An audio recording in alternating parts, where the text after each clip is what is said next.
Хот суурин газрын хүн амыг аюулгүй хүнс тэжээлээр хангах хэрэгцээ шаардлагын улмаас эрчимдсэн мал аж ахуйг хөгжүүлэх талаар төр засгаас ихээхэн анхаарч байгаа лээ.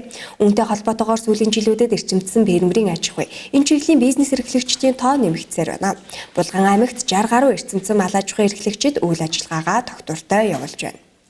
2016 оны жилийн эцсийн байдлаар Булган аймагт 3.6 сая толгой мал тоологдож байсан бол энэ хавар 1.2 сая төл боожно гэсэн урьдчилсан мэдээ байна.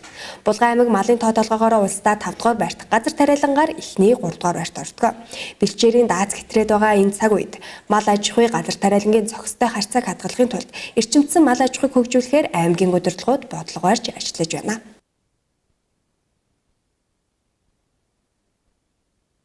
За аймгийн хэмжээнд 10,600 малчин буюу мал бүхий өрх байгаа. За тэрний 8,300 бол малчин өрх байна. За 8,300 малчин өрхт бол 15,500 малчин ажиллаж хөдөлмөрлөж байна. За аймгийн хэмжээнд нэг 60 гаруй эрчимцэн аж ахуй одоо тийм бүртгэл бол бий. Эрчимцэн аж ахуйд бол одоо мах сүүний фермерийн аж ахуй, гахаа шүү, одоо дахин аж ахуй манай бол ороод нэг 60 гаруй фермийн аж ахуй үйл ажиллагаагаа явуулж байгаа. Тэгээд цаашдаа энэ фермийнхаа үйл ажиллагааг одоо тогтвортой явуулахын тулд бас юм хийх гэдэг хүмүүсээ бас зээлийн бодлогоор бас дэмжлэг үзүүлэх шаардлагатай байгаад байгаа. Тэгээд эрчимцэн аж ахуйгаа бол бид газар тариалангийн бүс нутагтаа бол түлхүү одоо хөгжүүлэх тийм бодлого барьж байгаа. Одоо ялангуяа орхон, хангал, бугт, сэлэнг, утаг өндөр сумдад бол бас эрчимцэн аж ахуйг нэлээд түлхүү хөгжүүлэх юм бодлого барьж байгаа.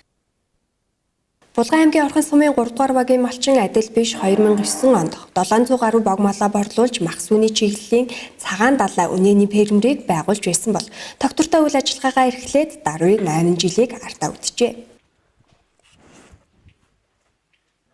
Анх өдөө гарч ирж байхад бол би нэг 40 тонны өнтэй 2 дуултай үнэтэй манайх өдөө гарч ирж ийсэн.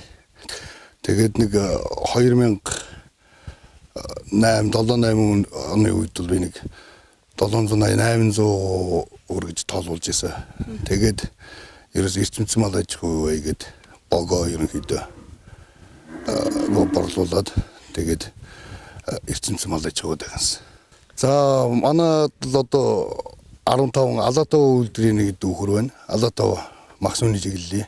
Тэгээд сүүний чиглэлийн хар дарлан үнэнүүд байгаа. Тэ. Ашиг шимийн хувьд бол яг хуу ер нь жилийн 4 үйлдвэрлэлд байнгын орлоготой гэж хэлж болно доо тий.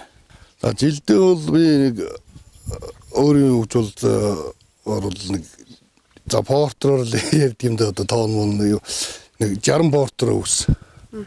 Тэгээ нэг 20 портер ямар ч юу ногоон дижил авсан 10 тонн хүч дижил авсан одоо дуусчаал тэгэл одоо тижил удалж авж байгаа. Өвс бол одоо арай аваагүй л арай дуусах арай л болов байна. Цагаан далай фермер лабораторийн шинжилгээнд орсон баталгаад сүүсүн бүтээгдэхүүнийг аймгийн төв Булган сумынхаа 7 цэцэрлэг 2 мэрэгжил сургалт үйлдвэрлэлийн төвд жилийн 4 улирлын турш нэглүүлж байна.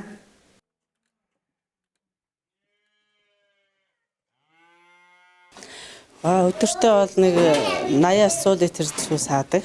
Тэгээ сүүгээ булганыхаа 7 цэцэрлэг 2 темст нийлүүлдэг. Өвлийн цагтаа бол тэгэл хөлдөөдгээ. Одоо бол тэгээд бас эхнийхийг хөөрүүлээлгээ сүү тараг марга бүрээл. Тэгээд дараагийнх нь бас сэрүүн хөргөөртөл хөргөөл байж байдаг. Тэгэхээр зундаа цагаан эдэгээ боловсруулж байгаа юу? Зундаа цагаан эдэгээ боловсруулна. Тэгээд илүүгийн зах зээлд бас нийлүүлж булгандаа бас зах зээлд нийлүүлдэг.